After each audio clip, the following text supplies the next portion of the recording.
If you know anything about the Joy of Satan, you know that they frequently misquote and misinterpret the writings of Anton LaVey. If you know that much, you probably also know that Anton LaVey was of Jewish lineage. So how does the anti-Semitic group, the Joy of Satan, get around this? Well, let's take a look at the public forums. And here we have a high priest stating, quote, "He is not a Jew." Just a blatant lie, just one sentence. Let's see what else the clergy has to say about Mr. LaVey. "This is not the COS. What more needs to be stated?" So, Mage Son's just going to decline and deflect. He's not even going to answer the question. But he will spout off some other nonsense about Anton LaVey. "The COS people must be like the Christians. Both have a Bible, but both never actually read it. LaVey openly states that the demons are real, and to be respected if summoned as such right in his Bible. Yet somehow every COSer just seems to ignore this, either by ignorance or on purpose." And this is blatant misrepresentation, or this magic man's son is really just that stupid. Let me explain something.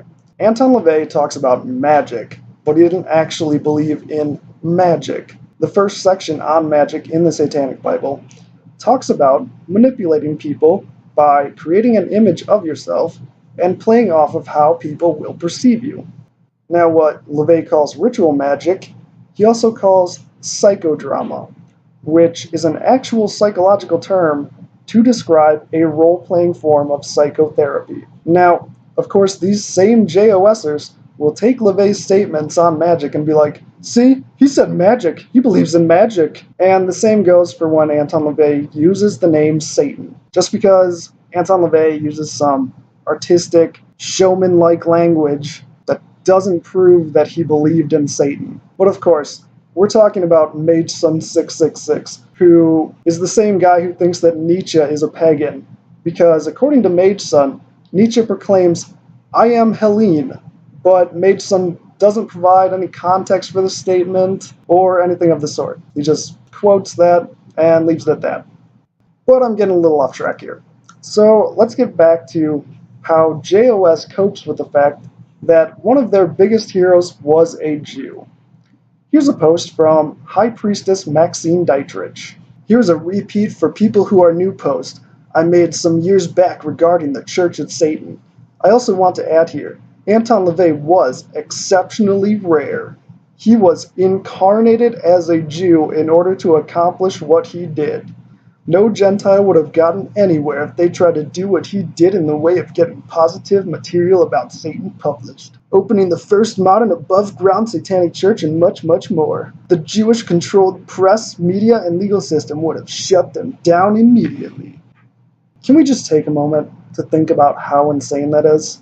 Even if we ignore all of the spiritual woo-woo needed to make that claim, it still really doesn't work. Even in the conspiracy world of Mad Max. Because let's do a little thought experiment here. Let's say Maxine is right.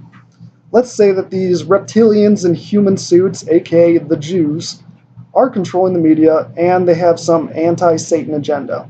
Why wouldn't they allow a Gentile to publish the Satanic Bible if all of its contents were the exact same? And why would they allow a Jew to publish the Satanic Bible if it was a threat to their quote-unquote Jew world order? It just really doesn't make sense. It just seems like more of an excuse. Also, why would this be a win for spiritual Satanists? When the Church of Satan is against spiritual woo of any kind. LaVeyan Satanism is anti-spiritual. It's about embracing reality, the carnal and the material.